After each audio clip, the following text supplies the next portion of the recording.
American cinema has spent decades painting a specific, deeply stylized portrait of the Italian underworld. We have been conditioned to imagine men of honor in tailored suits, conducting their clandestine business in dimly lit rooms, bound by a strict, almost chivalrous code of silence and absolute loyalty. It is a romantic, intoxicating illusion that has captivated audiences around the globe. But the reality that stained the cobblestones of Sicily in the late 20th century possessed no such elegance. There was no cinematic honor, no gentlemanly code among thieves. There was only a ruthless, mechanical pursuit of absolute power, orchestrated by men who viewed human life as a deeply inconvenient obstacle to be cleared from the path. When the true architects of this shadow empire decided to expand their reach across the Atlantic Ocean, they didn't bring the romanticized codes of the silver screen. They brought the unfiltered, devastating reality of the Palermo Slaughterhouse straight to the heart of the United States. Before we unseal the federal dossiers and map the clandestine transatlantic pipeline that flooded American streets with a lethal export, ensure your access to this investigative archive is permanent. Subscribe to the channel and leave a like on this report. Your active engagement is the only force that allows us to continually expose these hidden empires. Let us cross the ocean and step into the shadows to understand how an unprecedented volume of illicit narcotics managed to infiltrate the boroughs of New York and the sprawling suburbs of the American Midwest. One must first look at the geographical and psychological epicenter of the contagion. In the late 1970s, the island of Sicily was a territory defined by a stark, terrifying dichotomy.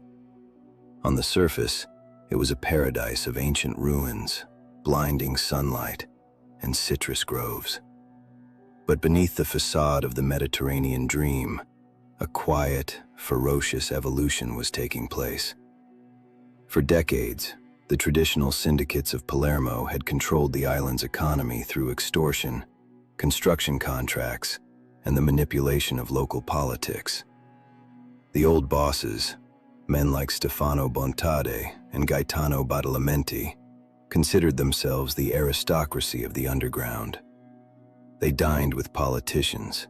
They possessed a certain refined diplomacy, and they believed their sophisticated networks were entirely unassailable. They looked down upon the rural factions of the organization, dismissing the men from the harsh, rocky interior of the island as uneducated peasants. It was a fatal miscalculation of historic proportions. In the unforgiving, sun-baked town of Corleone, a new breed of predator had been slowly gathering strength. They were known as the Corleonesi, and they were led by a man whose sheer capacity for strategic ruthlessness would forever alter the global landscape of organized crime. His name was Totò Riina. He was a man of minimal formal education, lacking the refined social graces of the Palermo elite, but he possessed a terrifying, predatory intellect. Riina did not view the criminal enterprise as a delicate balancing act of alliances and political favors. He viewed it as a theater of absolute conquest. He did not want a seat at the table. He wanted to burn the table to the ground and build his throne upon the ashes. Riina understood that to achieve absolute supremacy, the old guard had to be completely eradicated. This was the genesis of the Second Mafia War, a conflict that transformed the vibrant streets of Palermo into a nocturnal war zone. The methods employed by the Corleonesi were a masterclass in psychological and physical terror. They abandoned the traditional targeted removals of the past and initiated a campaign of systematic annihilation. Anyone who stood in Riina's way, rival bosses, their loyal lieutenants, their distant relatives, and even the public officials who dared to investigate them, was met with an overwhelming, absolute finality. The violence was so pervasive that it paralyzed the institutional response of the Italian state. The phenomenon of the Lupara Bianca, The white shotgun, a term used to describe victims who simply vanished into the void, their remains dissolved in acid or buried under concrete, became a daily reality. The Corleonesi did not just defeat their enemies. They erased them from the physical world, creating a climate of fear so dense that it suffocated the entire island. But this unprecedented campaign of domestic terror was merely the foundation for a much larger, global ambition. Extortion and public works contracts were lucrative, but they were limited by the boundaries of the Italian economy. Riina and his closest associates recognized that, to build an empire capable of challenging sovereign nations, they needed a product with an infinite global demand. As the 1970s drew to a close, a massive void appeared in the international underworld. The infamous French Connection, the network that had previously supplied the United States with illicit chemical substances, had been effectively dismantled by international law enforcement. The laboratories in Marseille were closed, and the American market was suddenly desperate for a new supplier. The Corleonesi saw the gap in the market, and they moved with the speed and precision of a multinational corporation. They transformed Sicily into the new processing capital of the globe. Raw materials were discreetly shipped from the Golden Crescent in the Middle East, passing through the porous borders of the Mediterranean and arriving at clandestine laboratories hidden in the rural farmhouses and anonymous warehouses of the Sicilian countryside. Here, master chemists refined the raw base into a devastatingly pure white powder. The product was flawless, the supply chain was secured by violence, and the margins of profit were almost incomprehensible. The syndicates of Palermo were no longer just local extortionists. They had become the primary manufacturers of a lethal export that was highly coveted across the Atlantic. However, manufacturing the product was only the first half of the equation. The true logistical nightmare lay in the distribution. How could a group of Sicilian operatives transport tons of illicit contraband into the United States, a country protected by the FBI, the DEA, and a vast network of customs and border protection agencies, without triggering a massive federal response? Furthermore, how could they establish a distribution network on American soil without encroaching on the territory of the deeply entrenched Italian-American crime families? The five families of New York considered the eastern seaboard their exclusive domain. An unauthorized invasion by foreign operatives would inevitably lead to a catastrophic turf war that would draw the unwanted glare of federal prosecutors. The solution to this geopolitical puzzle required a delicate, deeply cynical diplomacy. The Sicilian faction reached out to their American counterparts, specifically targeting the Bonanno crime family. The American syndicates were facing their own internal crises and intense pressure from federal racketeering laws. They had the local distribution networks, the street-level operators, and the political connections. But they lacked the direct access to the pure product that the Sicilians now controlled. A clandestine pact was forged in the shadows of luxury hotels and private estates. The Sicilians would provide the continuous, high-grade supply, and the American families, led by figures like Carmine Galante, would facilitate the local distribution. It was an unholy alliance of immense scale, a corporate merger of two distinct underworld philosophies designed to generate billions of dollars in untraceable currency. Yet, the logistical hurdle remained. The sheer volume of the product they intended to move required a cover so mundane, so inherently integrated into the fabric of American society, that it would become entirely invisible to the authorities. They could not rely on private jets or suspicious cargo ships. They needed a Trojan Horse. They needed a mechanism that allowed for the constant, uninterrupted flow of goods, personnel, and cash across international borders without raising a single red flag. The architects of the operation looked at the cultural landscape of the United States It found their perfect camouflage in the most ordinary of places. America in the 1980s was experiencing an explosion of culinary franchise, and the local, family-owned pizzeria had become a staple of every neighborhood from Brooklyn to the quiet suburbs of the Midwest. The pizzeria was a symbol of immigrant success, of hard work, and of community gathering.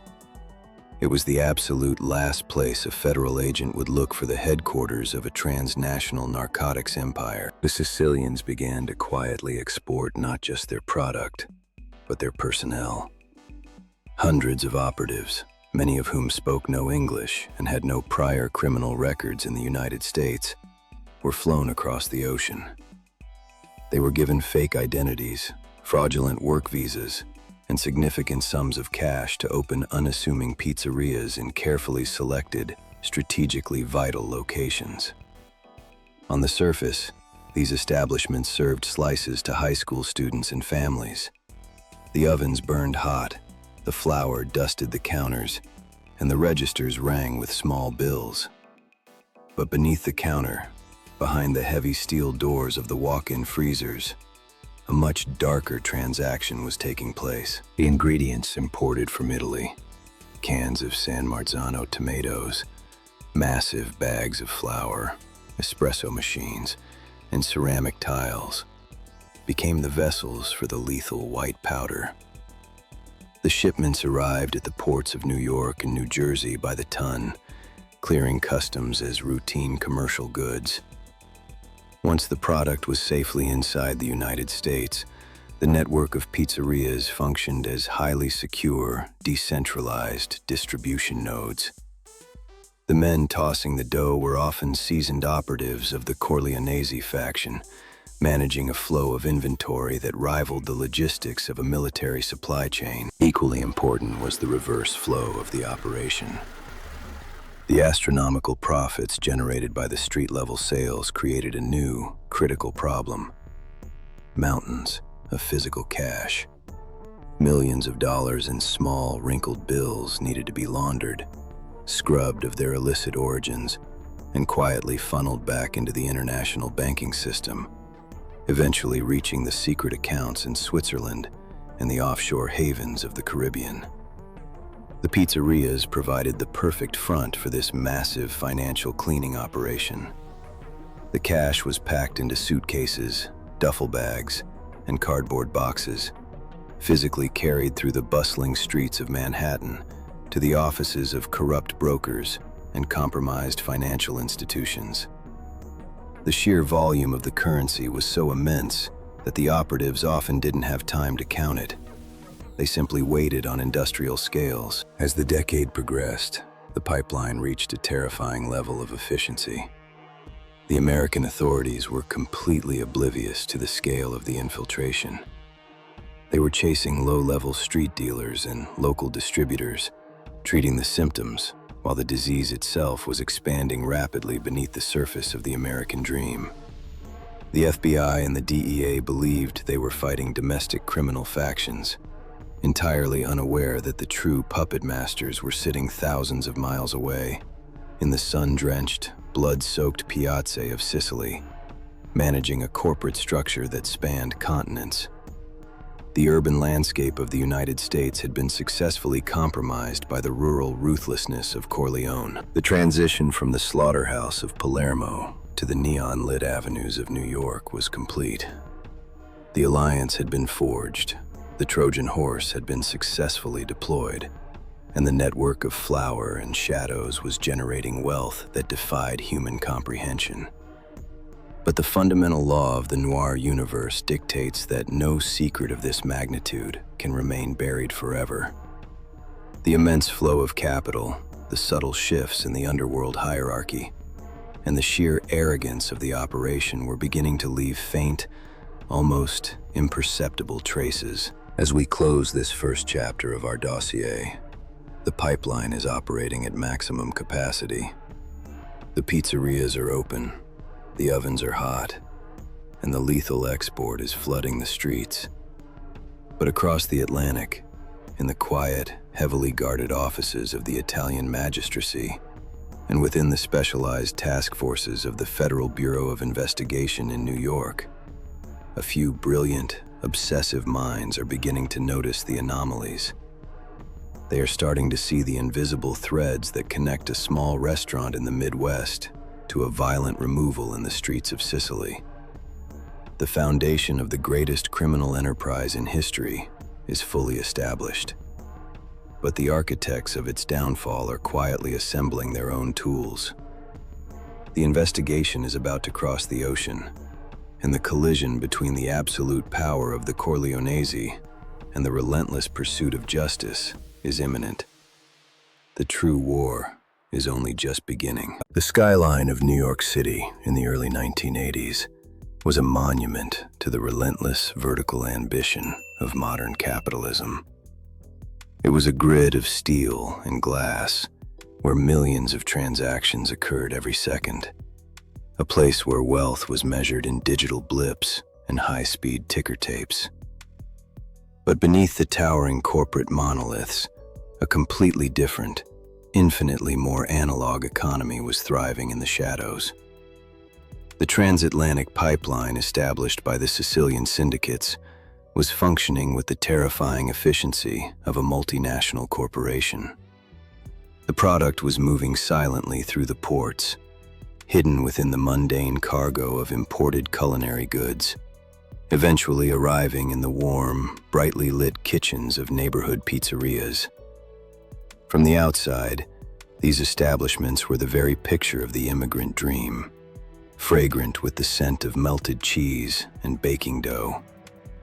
But in the back rooms, away from the eyes of the patrons, the true business of the empire was being conducted.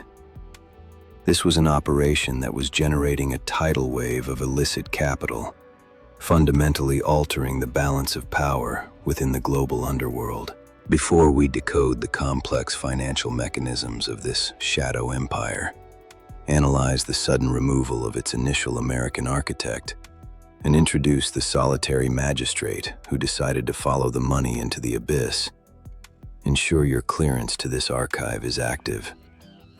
Subscribe to the Italian Noir channel and leave a like on this dossier.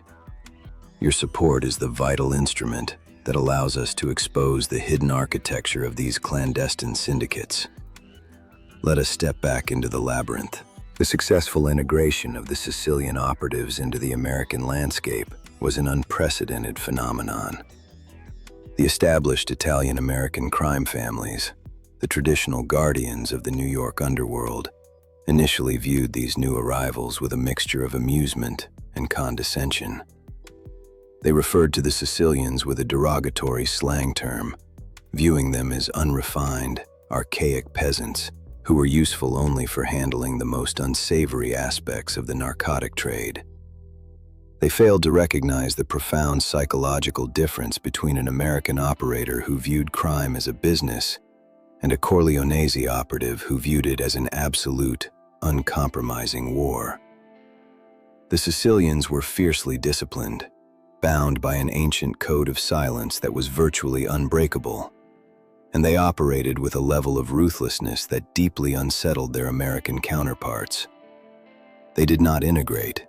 They infiltrated. They formed closed, insular communities, communicating in dense, regional dialects that were completely impenetrable to external observers. Initially, this lucrative partnership was overseen by one of the most feared figures in the American underworld, Carmine Galante. Galante was a man of immense, volatile ambition who sought to monopolize the narcotic pipeline and establish himself as the undisputed sovereign of the New York syndicates.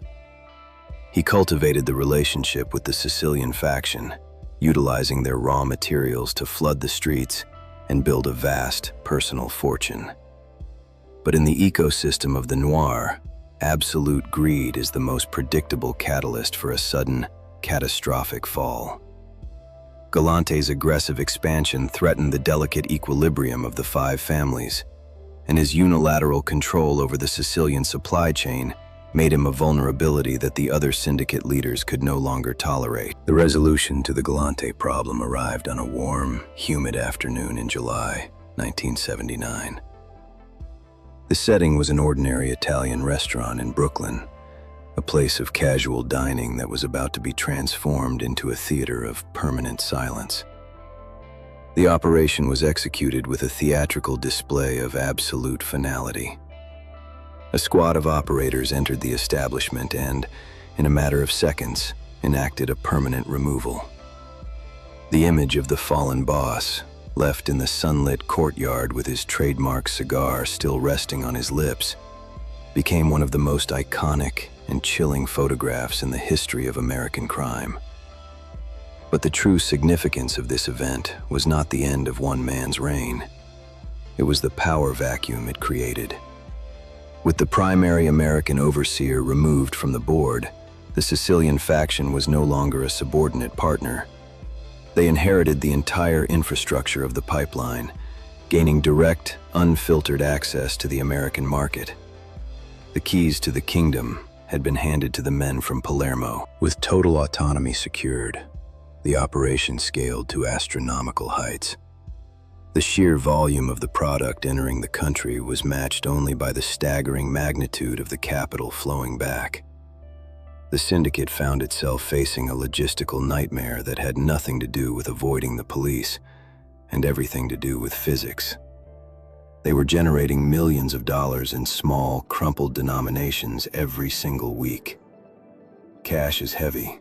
It occupies physical space, and it carries the scent of the street. The operators could not simply walk into a corporate bank and deposit duffel bags filled with $20 bills. The money had to be cleaned, scrubbed of its illicit origins, and seamlessly integrated into the legitimate global financial system. The pizza connection was not just a marvel of smuggling. It was a masterpiece of financial engineering. The pizzerias themselves served as the primary washing machines. The vast amounts of street-level currency were mixed with the legitimate, albeit inflated, profits of the restaurants. But this was only the first layer of the deception. To move the capital across the ocean, the syndicate required the complicity of the white-collar world. The operatives began packing the cash into cardboard boxes, athletic bags, and unassuming briefcases. They would physically carry this currency into the gleaming, marble-lined lobbies of some of the most prestigious financial institutions and brokerage firms on Wall Street. Here we encounter the most disturbing aspect of the entire enterprise: the willing blindness of the legitimate financial sector. The bankers and brokers receiving these massive, cash-heavy deposits did not ask uncomfortable questions. They were seduced by the astronomical commissions and the constant flow of liquidity. They happily converted the wrinkled street money into cashier's checks, wire transfers, and complex financial instruments. The capital was then transmitted across a global network of offshore accounts, moving from New York to the banking havens of Switzerland, the Bahamas, and eventually back to the hidden vaults of Sicily. The men in tailored suits had become the indispensable accomplices to the men with the shotguns, proving that in the pursuit of immense wealth, the line between the legitimate economy and the criminal underworld is often merely a suggestion. As the pipeline pumped billions through the veins of the global economy, the authorities on both sides of the Atlantic were struggling to comprehend the shape of the ghost they were hunting. The American Federal Bureau of Investigation, the FBI, had noticed the sudden proliferation of specific Italian restaurants and the corresponding surge of illicit substances in the surrounding communities. They initiated surveillance, monitoring the movements of the suspicious, insular men who ran these establishments. But the FBI was facing an impenetrable wall of language and culture. When they managed to plant listening devices and intercept the telephone communications of the suspects, the audio they captured was a baffling stream of archaic Sicilian dialects. Furthermore, the operatives never used explicit terminology. They spoke in complex, everyday metaphors. They discussed shipments of shirts, the delivery of precious stones, and the quality of the tomatoes. The American agents had the voices, but they lacked the cipher to decode the message. The turning point in this seemingly impossible investigation did not originate in the high-tech surveillance vans of New York, but in a heavily fortified, windowless office in the Palace of Justice in Palermo. Here, a brilliant and deeply solitary Italian magistrate named Giovanni Falcone was rewriting the rules of criminal prosecution. Falcone was a man of profound intellect and unwavering moral clarity, operating in an environment where integrity was often a fatal vulnerability. He recognized that attempting to secure convictions based solely on the testimonies of terrified witnesses or the discovery of physical contraband was a strategy doomed to fail against the absolute omerta of the Corleonesi. Falcone implemented a revolutionary paradigm: follow the money. He understood that while an operative might lie and a crime scene might be sanitized, a bank record is a permanent mathematical footprint. He began to systematically analyze the financial records of suspected individuals, tracking the flow of currency from local Sicilian banks to the secretive vaults of Zurich. It was a task of maddening complexity, requiring the patience of a monk and the analytical precision of an auditor. Falcone spent his days buried under mountains of bank checks, deposit slips, and currency exchange records. He was looking for the financial anomalies, the sudden spikes in liquidity that could not be explained by legitimate commerce. In this solitary, dangerous pursuit, Falcone achieved what no other investigator had managed. He began to map the invisible nervous system of the entire syndicate. He traced the funds backward, from the sophisticated accounts in Switzerland, directly to the modest, unassuming pizzerias in the American Midwest. The connection was established. The disparate, seemingly random crimes occurring across two continents were not isolated incidents. They were the synchronized movements of a single, colossal organism. The realization necessitated an unprecedented evolution in international law enforcement. The FBI and the Italian magistracy, two organizations with vastly different methodologies and legal frameworks, realized they possessed two halves of a torn map.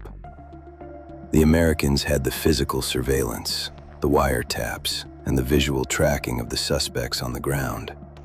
Falcone had the financial architecture, the cultural understanding, and the ability to decode the complex hierarchy of the Sicilian families. A historic transatlantic alliance was forged.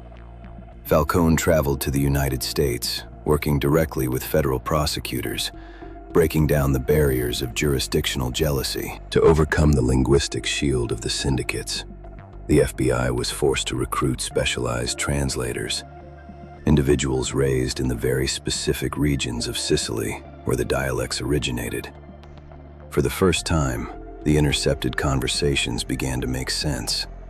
The talk of shirts and tomatoes was meticulously translated and cross-referenced with the financial movements Falcone had uncovered. The investigators were no longer listening to static. They were listening to the daily administrative meetings of a global empire. They heard the bosses discussing logistics, negotiating prices, and organizing the international transfer of capital. The ghost was finally taking shape on the radar. As the joint operation gathered momentum, the atmosphere within the syndicate began to change. The absolute confidence that had characterized their early expansion was slowly replaced by a creeping, atmospheric paranoia. The operatives on the ground began to sense the invisible presence of the authorities. They noticed unfamiliar vehicles parked on their streets. They heard the faint, electronic clicks on their telephone lines, and they felt the cold scrutiny of an investigation that was quietly drawing a circle around their operations. The rubber wall of the financial institutions was beginning to crack under the pressure of federal subpoenas, and the protective silence of the community was no longer a guarantee of safety. We conclude this second chapter on the precipice of a monumental collision. The pipeline is still flowing, but the architects of its destruction have finally assembled their forces. The solitary magistrate in Palermo and the federal agents in New York have woven their own net. A net made of bank records, translated whispers, and undeniable mathematical proof. The pizza connection is no longer a perfect, invisible machine. It is a compromised fortress waiting for the final assault. In the third and final act of our dossier, we will witness the sudden, devastating drop of the legal hammer. We will explore the sweeping arrests across multiple nations, the dramatic, sprawling trial that broke the back of the syndicate, and the tragic, ultimate price that the heroes of this narrative would be forced to pay for their pursuit of the truth. The long, silent hunt is over. The storm is about to break upon the shores of two continents. The dawn of April 9th, 1984, did not break with the gentle light of a spring morning. It shattered the horizon with the synchronized mechanical precision of a global tactical strike. For years, the architects of the Transatlantic pipeline had operated under the assumption of absolute invincibility, insulated by their wealth, their archaic codes of silence, and the sheer, unfathomable scale of their enterprise. They believed the ocean was a barrier that the law could not cross. They were fundamentally wrong. In a breathtaking display of international coordination, the Federal Bureau of Investigation in the United States and the Italian authorities launched a simultaneous, devastating assault on the nervous system of the syndicate. Across the boroughs of New York, the suburbs of New Jersey, the quiet streets of Illinois, and the sun-drenched piazze of Sicily, doors were forced open. The men who had laundered millions through the flour in the ovens of neighborhood restaurants were suddenly pulled from their beds and thrust into the cold, unforgiving light of federal custody. The empire of shadows was finally being dragged into the courtroom. Before we navigate the monumental legal battles that dismantled this unprecedented syndicate and witness the tragic, ultimate price exacted upon the heroes who engineered its downfall, ensure your connection to this archive is permanent. Subscribe to the Italian Noir channel and leave a like on this final report. Your active engagement is the only currency that allows us to continually expose the architecture of the Italian deep state.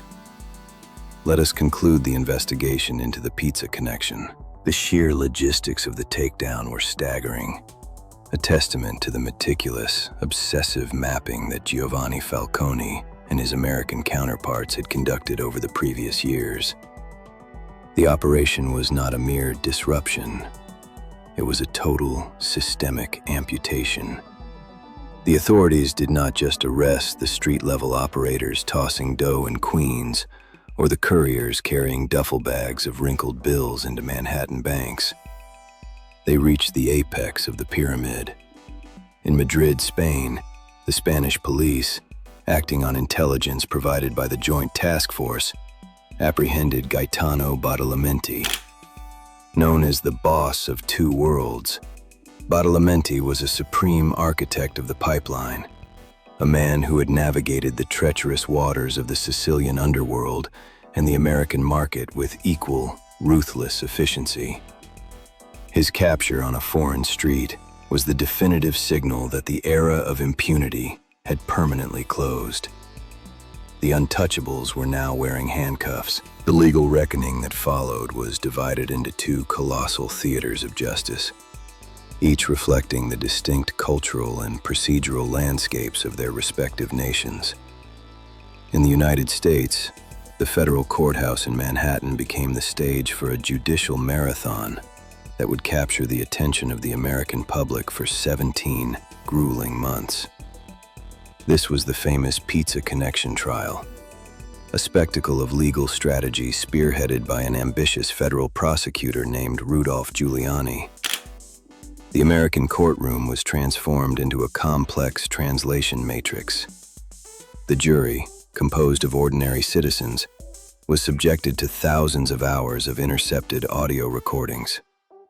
They listened to the crackling voices of men speaking in dense, coded Sicilian dialects, discussing the movement of precious stones and shirts. It fell upon the prosecution, armed with the financial ledgers meticulously decoded by Falcone in Palermo, to prove beyond a reasonable doubt that these mundane terms were the vocabulary of a billion-dollar narcotic empire. The defense attorneys, a formidable assembly of the finest legal minds money could buy, attempted to construct a rubber wall of their own within the American justice system. They argued that the audio tapes were misinterpreted, that the financial transactions were legitimate business dealings, and that the defendants were simply hard-working immigrants being targeted by an overzealous government. But the mathematical reality of the bank records was insurmountable. The financial footprint could not be erased by eloquent cross-examinations. The flow of capital, moving from the cash registers of the pizzerias to the offshore accounts in Switzerland and back to the syndicates in Italy, painted a picture of undeniable, systemic transgression.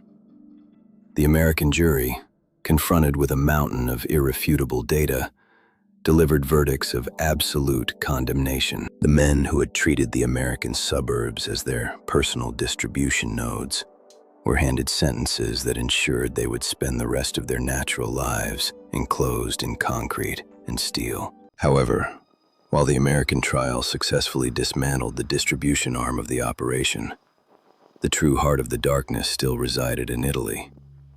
The eradication of the supply chain required an intervention of a magnitude never before seen in the history of the Republic.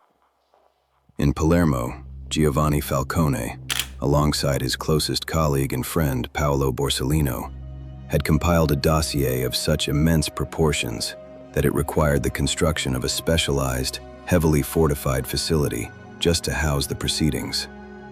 This was the bunker room, a massive, octagonal structure built adjacent to the Ucciardone prison, designed to withstand military-grade assaults.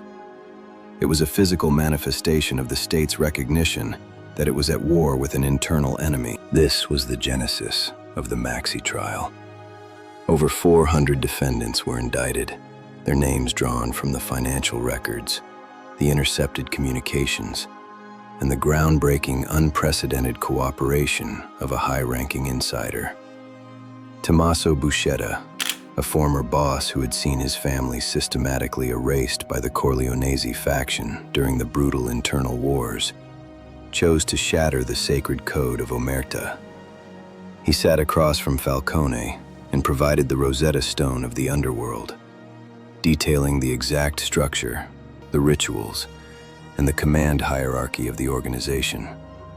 Buscetta's testimony, validated and corroborated by Falcone's relentless tracking of the capital, stripped the syndicate of its mythological aura. They were no longer romanticized men of honor. They were exposed as a highly organized, deeply corrupt corporate entity that traded in misery and death. The Maxi trial was a grueling, monumental undertaking that stretched over years. The defendants were housed in rows of reinforced steel cages at the back of the bunker room, a captive audience to the methodical destruction of their empire. They smoked, they shouted, they attempted to disrupt the proceedings with theatrical displays of defiance, but the magistrates pressed forward with a cold, unyielding clinical detachment. When the final verdicts were read, the silence in the bunker room was profound. Hundreds of convictions were secured, accompanied by thousands of years of combined sentences and multiple life directives for the absolute leaders of the Corleonesi. The state had finally proven that the beast could be wounded, that the invisible men could be forced into the light and held accountable for the devastation they had engineered. But the narrative of the Italian Noir dictates that victory against the shadow is never achieved without a catastrophic exaction of consequence. The syndicate had been severely damaged, its transatlantic pipeline shattered, and its leaders caged. But the organization was not entirely extinguished. The men who operated in the dark viewed the verdicts of the Maxi trial not merely as a legal defeat, but as a supreme insult that demanded a profound, historic retaliation. They initiated a strategy of tension designed to bring the Republic to its knees, a campaign of terror intended to demonstrate that while the state might have won a battle, the organization still possessed the capacity to inflict unimaginable pain. The focus of their fury was the man who had dared to follow the money, the magistrate who had successfully translated their whispers into convictions. Giovanni Falcone became a solitary knight, navigating a landscape of profound isolation. He was protected by an army of bodyguards, his movements restricted to a terrifying choreography of armored vehicles and shifting schedules. Yet he was increasingly abandoned by the very institutional framework he was trying to save. He faced whispers of delegitimization from colleagues, bureaucratic hurdles designed to stall his future inquiries, and a growing sense of fatigue within a nation that was tired of the perpetual tension. Falcone knew the mathematics of his existence. He understood that in his line of work, the accumulation of truth was inherently linked to the acceleration of risk. He famously observed that he was merely a walking target, a man living on borrowed time in a city that had mastered the art of the sudden removal. The inevitable, tragic culmination of this saga occurred on a warm afternoon in May 1992. Falcone was returning to Palermo from Rome, traveling in a heavily armored convoy along the A29 highway. The syndicate had decided that a conventional removal was insufficient. They required a theatrical display of absolute, overwhelming force to reassert their dominance over the territory. As Falcone's convoy approached the town of Capaci, the very earth beneath the asphalt was weaponized. A massive subterranean charge, meticulously placed in a drainage tunnel running directly beneath the highway, was detonated by remote control. The resulting eruption of earth, fire, and shattered concrete was so profound that it registered on local seismic monitors. The highway itself was instantly erased, replaced by a massive crater that swallowed the armored vehicles. The kinetic force of the event was absolute, leaving no margin for survival. In a fraction of a second, the brilliant mind that had unraveled the pizza connection, along with his wife and the dedicated officers of his escort, were permanently removed from the architecture of the living. It was an act of vengeance that sought to bury the concept of justice under tons of pulverized stone. A few months later, his colleague Paolo Borsellino would face a similarly devastating fate in the center of Palermo, confirming that the season of blood was far from over. The tragedy at Capaci was intended to break the spirit of the nation, to force a surrender to the inevitability of the shadow. But the explosion generated an unintended consequence. Instead of submission, it ignited a profound, unprecedented awakening within the Italian consciousness. The sheer brutality of the act stripped away the last remnants of complacency. The citizens of Palermo took to the streets in massive, silent processions, hanging white sheets from their balconies as a symbol of mourning and a demand for a definitive cleansing of the state. The rubber wall of public indifference was finally shattered by the devastating noise of the blast. The legacy of the pizza connection and the subsequent legal triumphs is a landscape defined by profound sacrifice. The transatlantic pipeline that flooded the American streets with narcotics and filled the Swiss banks with illicit capital was dismantled. The myth of the untouchable syndicate was broken by the clinical application of financial analysis and international cooperation. But the cost of this victory was measured in the lives of the best men the Republic had to offer. As we close the final folder on this extraordinary dossier, we are left to contemplate the enduring mechanics of power and corruption. The pizzerias of New York have returned to their intended purpose. The bank records have been archived, and the men who orchestrated the empire are either entombed in concrete cells or resting in the quiet earth. Yet the methodology developed during those years, the seamless blending of illicit commerce with legitimate financial institutions, the exploitation of international borders, and the capitalization of human weakness, remains a blueprint for modern clandestine organizations. The investigation is finished. The pipeline is broken. But the echoes of the sirens in Manhattan and the devastating thunder on the highway in Sicily continue to resonate through the corridors of history. They remind us that the pursuit of truth in a world governed by shadows is never a simple administrative task. It is a dangerous, often fatal confrontation with the darkest elements of human ambition. The files are sealed, but the Italian noir is eternal. Stay focused. The next archive is already waiting to be unsealed.